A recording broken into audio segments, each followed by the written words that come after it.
In the latest version of Ripley's Believe It or Not, we've got a Minneapolis teachers union.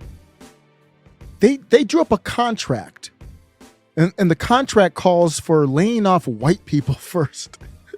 I don't mean to laugh, but do you want a grown-ass man to cry on camera? They have a contract that says white teachers would be laid off first. What if you're like half black, half white? My children are half black, half white. Do you lay off half? Do they get their pay cut in half? Like if they were teachers, they're young, they're 3 and 5.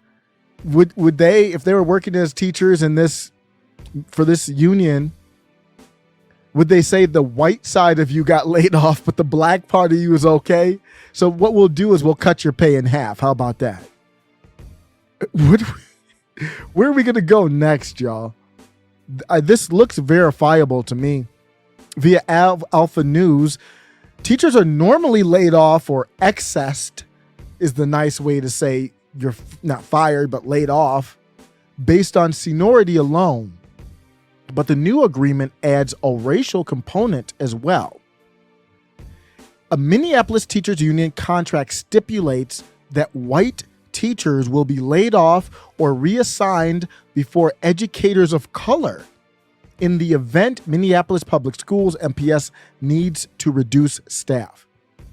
After the MFT and the MPS, so the teachers and the school district, struck a deal on March 25th, this ended a 14-day teacher strike. The two sides drew up and ratified a new collective bargaining agreement, complete with various proposals. Let me show you the receipts. One of the proposals dealt with this educators of color protections. And here's a copy. I have not seen the contract myself. I've just seen it in this article. So as far as if this is really in the contract, and I have no reason to believe it's not, then that is the receipt. But I have not been able to independently verify that this is in the contract. It talks about exemption from layoff for designated programs staff.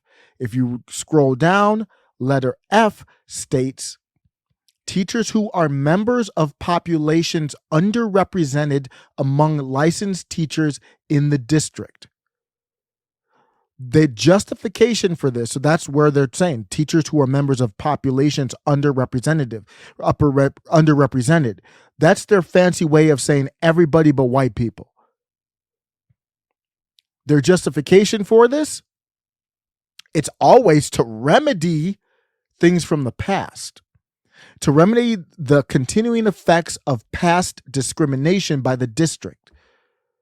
So if we're going to talk about reparations, why are we doing stuff like this that is clearly unlawful, unconstitutional? Wouldn't this qualify as reparations? Why don't they get credit for it? Why wouldn't they take credit for it? Shouldn't they take credit for this as reparations? So you can sell this to people who like reparations, at least locally. I know it's an agreement between a teachers union and the district, but that's public schools. So I think the government should be able to take credit in at least like a bullet point, like what have we done for reparations? I'm not for this, but it's weird to me that they're clearly saying it's like reparations, but it's not. I don't understand that. They're not getting the full credit. I think it needs to be struck down because it's unlawful. What do we have the Constitution for if this is okay? The Star Tribune reported that this senior disrupting language, what they mean by that is typically they used to do it by seniority mostly. I've got a fancy idea. I've got a funny idea. How about we do it by, I don't know, let me think. If you're going to lay off people, like you owned a company and you were going to lay people off, how would you do it? Let me think. Like if you had doctors and say you had to do a life-saving surgery, and right before you went into the hospital for the surgery, they said, we got to lay off some surgeons. Which surgeons would you want them to lay off first? You would want them to lay off the underperforming surgeons, the ones that aren't performing as well. I don't care about seniority even. If you've been there a long time and your ass isn't good, then I don't need your ass working on me. Why wouldn't we do the same thing with our kids?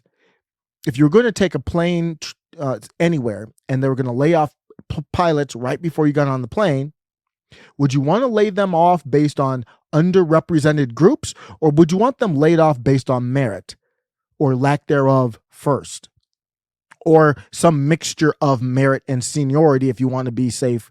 You want to take into account the time someone's been with the company. Even that would be better.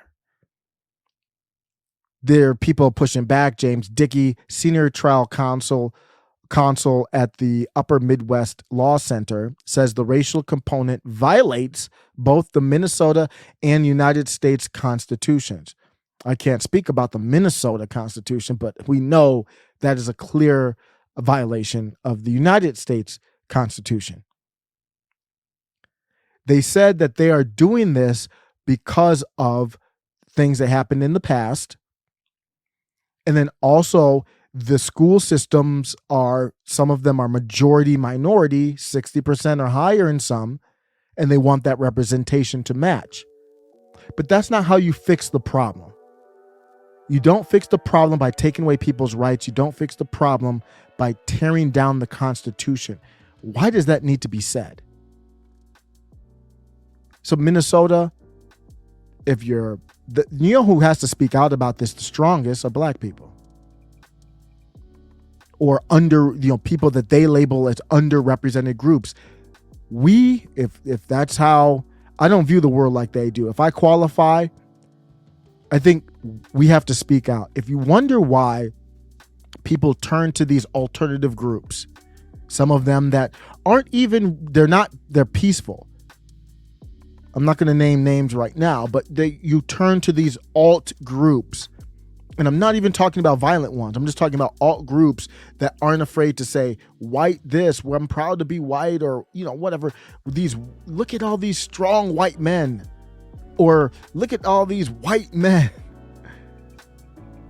And they do identity, the same type of identity, but on the other side. And both y'all are racist. But you wonder why that happens. You're just pushing more people into those alt worlds. There's a reason why we kind of came together on that.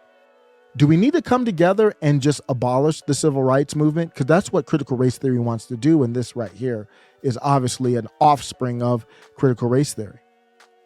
Maybe we should just get rid of the Civil Rights Act, period. Do we, as a country, would we pass that right now? I don't know if we could agree on it.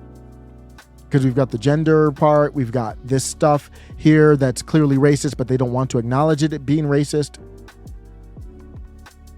Man, y'all go ahead and keep doing this white hate. But I won't be a party to it. Take care.